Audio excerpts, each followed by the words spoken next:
Hello everyone, Shinto Bean here, and this one we'll be taking a look at the balance pass that will be going into effect on Monday, August 5th with the release of the new Anniversary Battle Pass. There are a number of older cards, older warlords and bodyguards that are getting their stats modified a little bit this season. So let's take a look at what's changing. First of all, a couple of the more expensive warlords are getting their cost reduced slightly, but also losing some health. The first one here is the Avatar of Cain, which is currently at 73 points. It's going to go down by 5, so it'll be at 68 points, but it's losing 40 health at the same time, which is a pretty significant nerf, I think. It will give you some more space to include some different bodyguards. Yeah, you could potentially put another cheap bodyguard in there, so it will change up the deck composition a little bit. But if you look at the stats at level 1, it's only got like 185 health, and if it loses 40, it's going to start at 145 health, which is not very much for a warlord that's still nearly 70 points. And looking at a lot of the other warlords at level 1, it's really kind of a mixed bag. Like some cheaper warlords have a lot more health, but of course how much health they end up with is dependent on like how many health upgrades they have in their upgrade path. For the Avatar, I don't think 40 health is going to make much of a difference at max level.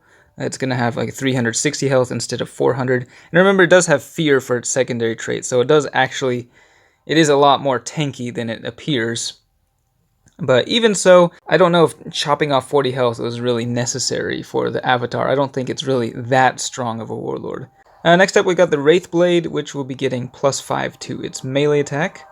And then we got the Howling Banshee Exarch with Deathblow, also getting +5 melee. This is a really good card. I mean, it already does quite a bit of damage at the level I have it anyway, and with Deathblow, it combos really well with the Avatar. So I would like to try out the Avatar a little bit next season and just see how it does.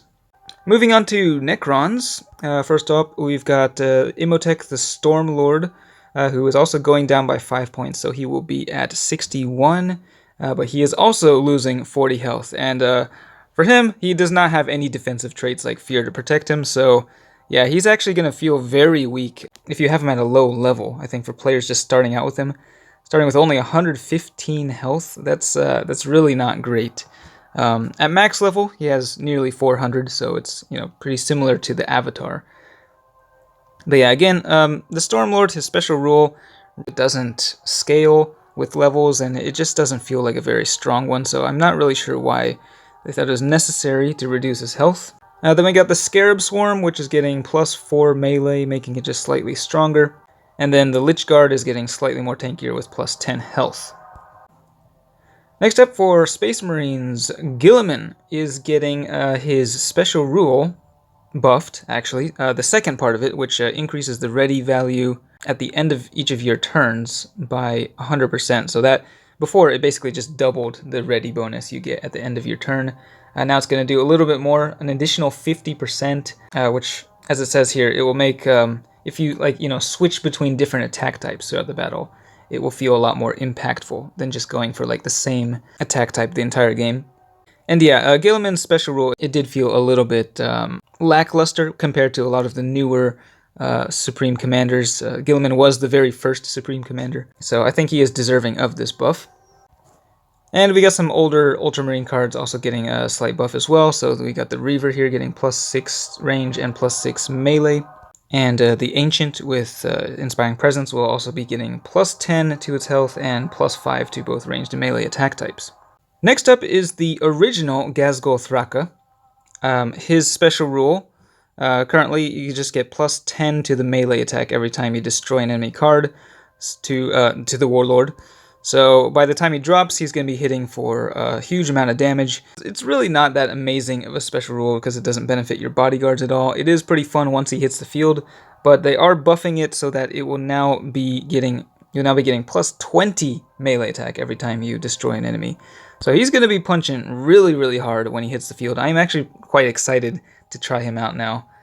And you can imagine if you combine this with Inspiring Presence, put that War Boss next to him, or Makari, he's really going to be hitting like a truck and will be able to destroy almost anything across from him when he lands. Then we got Mad Doc Grotznik. He's going down by 3 points, so he'll be at 23 points and getting a slight boost to his ranged and melee attacks. And then the Dakajet. This thing has been nerfed repeatedly. Used to be a very overpowered card back in the day with Captain Badrook, but it's kind of fallen behind again after they took a huge chunk of its health out, so it's very flimsy. It does not last very long, but it still does a ton of damage. But at 52 points, it is pretty expensive, so they're reducing the cost by 8, definitely freeing up some space for additional bodyguards with Captain Badrook. And then finally, for the Tyranids, the Swarmlord is going down 4 points, so he'll be at 66. He's also losing 30 health. This one won't be quite as bad because he does have shields, so he still can block a whole lot of damage. And let's see, I mean, at level 1, he has 190 health, so that'll be going down to 160. So his first upgrade is a health upgrade, though. So yeah, still very tanky, and I don't think 30 health will really make that big of a difference. But yeah, additional 4 points. You could fit in another cheap bodyguard. Then we got the Gene Stealer with Furious Charge, which will be getting +5 to its melee attack.